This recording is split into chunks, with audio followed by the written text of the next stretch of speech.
ശബരിമലയിൽ തുടങ്ങാനിരുന്ന ഹരിവരാസനം റേഡിയോ നടത്തിപ്പ് മുൻ കോൺഗ്രസ് നേതാവ് ബാലകൃഷ്ണൻ പെരിയയ്ക്ക് നൽകാൻ വഴിവിട്ട നീക്കം നടന്നുവെന്ന ആക്ഷേപം ഉയർന്നു.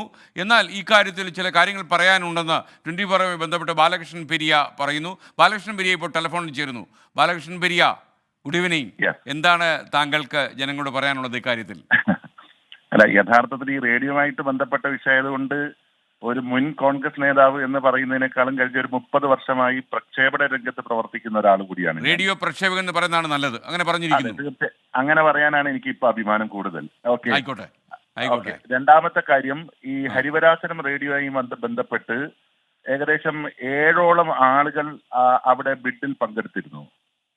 ആ ബിഡിൽ പങ്കെടുത്ത കൂട്ടത്തിൽ ഏറ്റവും കുറവ് സംഖ്യ കോട്ട് ചെയ്തത് എന്റെ സ്ഥാപനമായിരുന്നു. അതിന്റെ അടിസ്ഥാനത്തിൽ സ്വാഭാവികമായും ഈ റേഡിയോ ഞങ്ങൾക്ക് കിട്ടും എന്നുള്ളൊരു വിശ്വാസം ഉണ്ടായിരുന്നു.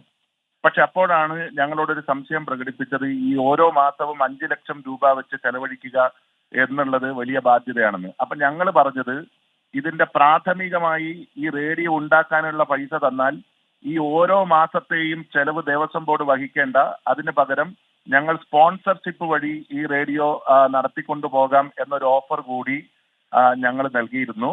ബാലകൃഷ്ണൻ, എനിക്കൊരു സംശയം, ഇത് ഇന്റർനെറ്റ് റേഡിയോ ആണോ അതോ ടെറസ്ട്രിയൽ റേഡിയോ ആയിരുന്നോ? ഇത് ടെറസ്ട്രിയൽ റേഡിയോ അല്ല, കമ്മ്യൂണിറ്റി റേഡിയോയിലേക്ക് കടക്കുന്നതിന് മുൻപ് ഒരു റേഡിയോ ആയിരുന്നു.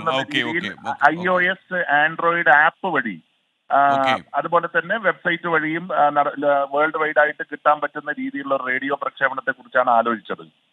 അപ്പോ അങ്ങനെ അപ്പൊ സ്വാഭാവികമായിട്ട് ഇന്നിപ്പോ വഴിവിട്ട് ബാലകൃഷ്ണൻ പെരിയക്ക് എനിക്ക് കിട്ടിയിട്ടില്ല എന്ന് മാത്രമല്ല, 16-ാം തീയതിയോടുകൂടി മണ്ഡലകാലം തുടങ്ങുന്നതിന് മുൻപ് ഇതിന്റെ ഉദ്ഘാടനം നിർവഹിക്കപ്പെടും എന്നൊരു മെസ്സേജ് സ്വാഭാവികമായി ഉണ്ടായതിന്റെ അടിസ്ഥാനത്തിൽ എനിക്ക് തോന്നുന്നു ഇതിനകത്ത് പങ്കെടുത്ത പല ആളുകളും ഇതുപോലെ iOS ആൻഡ്രോയിഡ് ആപ്പുകളിലൊക്കെ റേഡിയോ കൊണ്ടുവരാൻ ശ്രമിച്ചിട്ടുണ്ട്.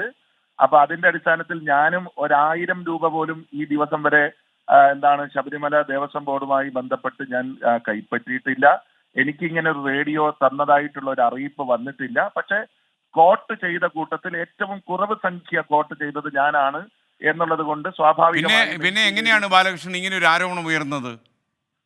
അതാണ് എനിക്കറിയാത്തത്. കാരണം CITU ആണ് ഇതിനകത്ത് കംപ്ലൈന്റ് കൊടുത്തിരിക്കുന്നത്. അപ്പൊ സ്വാഭാവികമായും CITU പ്രസ്ഥാനത്തിന് ഉണ്ടായിരിക്കുന്ന ഒരു സംശയം, മാസം പ്രതി 5 ലക്ഷം രൂപ കൊടുക്കുക എന്ന് പറയുന്നത് സ്വാഭാവികമായും ദേവസ്വത്തിന് വലിയൊരു നഷ്ടമുണ്ടാക്കും എന്നൊരു തോന്നൽ അവർക്കുണ്ടായി. പക്ഷെ ഈ 5 ലക്ഷം രൂപ ദേവസ്വം മുടക്കേണ്ടെന്നും അത് സ്പോൺസർഷിപ്പ് വഴി കണ്ടെത്താം എന്നും പറയുന്ന ഒരാശയം സ്വാഭാവികമായിട്ട് എനിക്ക് തോന്നുന്നു അവരുടെ ചെവിയിലേക്ക് എത്തിയിട്ട് ഉണ്ടാവാൻ സാധ്യതയില്ല. ഓക്കെ, എന്തായാലും ബാലകൃഷ്ണൻ കുറച്ചുകൂടെ കാര്യങ്ങൾ വ്യക്തമായി. Thank you for joining with 24.